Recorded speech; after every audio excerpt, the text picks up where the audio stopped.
অভিযোগ সংশ্লিষ্ট জনাব মোফাজ্জল হোসেন চৌধুরী মায়া, সাবেক সংসদ সদস্য,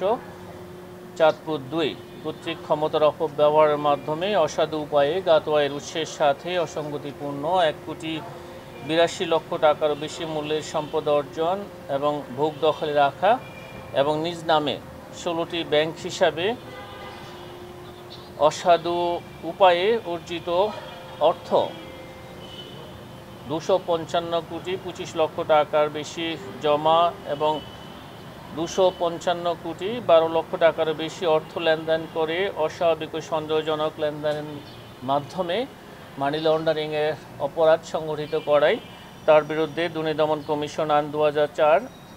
দুর্নীতি প্রতিরোধ আইন ১৯৪৭ এবং মানি লন্ডারিং প্রতিরোধ আইন ২০১২ সংশ্লিষ্ট ধারায় একটি মামলা রুজুর সিদ্ধান্ত গৃহীত হয়েছে। অভিযোগ সংশ্লিষ্ট জনাব পারভিন চৌধুরী পারস্পরিক যোগসাজশে অসৎ উদ্দেশ্যে নিঃস্বার্থে আর্থিকভাবে লাভবান হওয়ার জন্য তার স্বামী জনাব মোফাজ্জল হোসেন চৌধুরী এর ক্ষমতা অপব্যবহার করে প্রভাব ও আর্থিক সহায়তায় জ্ঞাত আয়ের উৎসের সাথে অসঙ্গতিপূর্ণ ৮,৬,০০,০০০ টাকারও বেশি মূল্যের স্থাবর অস্থাবর সম্পদ অর্জন, পূর্বক ভোগ দখলে রাখা এবং নিজ নামে ৩৬টি ব্যাংক হিসাবে অস্বাভাবিক এবং সন্দেহজনকভাবে ১১১,৭৪,০০,০০০ টাকারও বেশি জমা এবং সমপরিমাণ অর্থ উত্তোলন পূর্বক অস্বাভাবিক লেনদেন করার অপরাধ অনুসন্ধানকালে প্রমাণিত হয়েছে। এই কারণে জনাব পারভিন চৌধুরী, স্বামী মোফাজ্জল হোসেন চৌধুরী মায়া এবং তার স্বামী জনাব মোফাজ্জল হোসেন চৌধুরী মায়া উভয়ের বিরুদ্ধে দুর্নীতি দমন কমিশন আইন ২০০৪, মানি লন্ডারিং প্রতিরোধ আইন ২০১২ এবং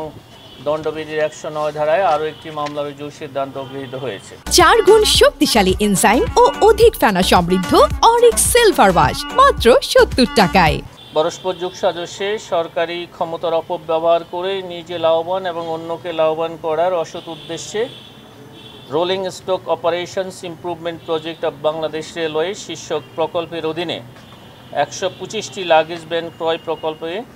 প্রতারণা, রাষ্ট্রীয় অর্থের ক্ষতি সাধন ও মিথ্যা তথ্য উপস্থাপনের মাধ্যমে লাভজনক ও কার্যকর মর্মে উল্লেখ করে ডিপিপি প্রস্তুত এবং অনুমোদন গ্রহণ করে অর্পিত আর্থিক ব্যবস্থাপনা যথাযথভাবে না করে আর্থিক অসদাচরণ এবং আবশ্যিক ফিজিবিলিটি স্টাডি ও বাস্তবিক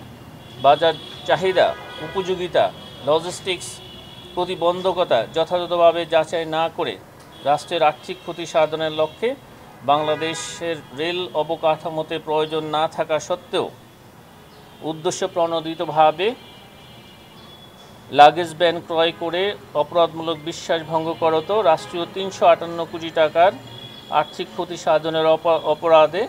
দণ্ডবিধির সংশ্লিষ্ট ধারা এবং দুর্নীতি প্রতিরোধ আইন ১৯৪৭ সংশ্লিষ্ট ধারায় অভিযোগ সংশ্লিষ্ট জনাব আহমেদ মাহবুব চৌধুরী, অতিরিক্ত প্রধান mechanical engineer, Bangladesh railway rail ভবন ঢাকা,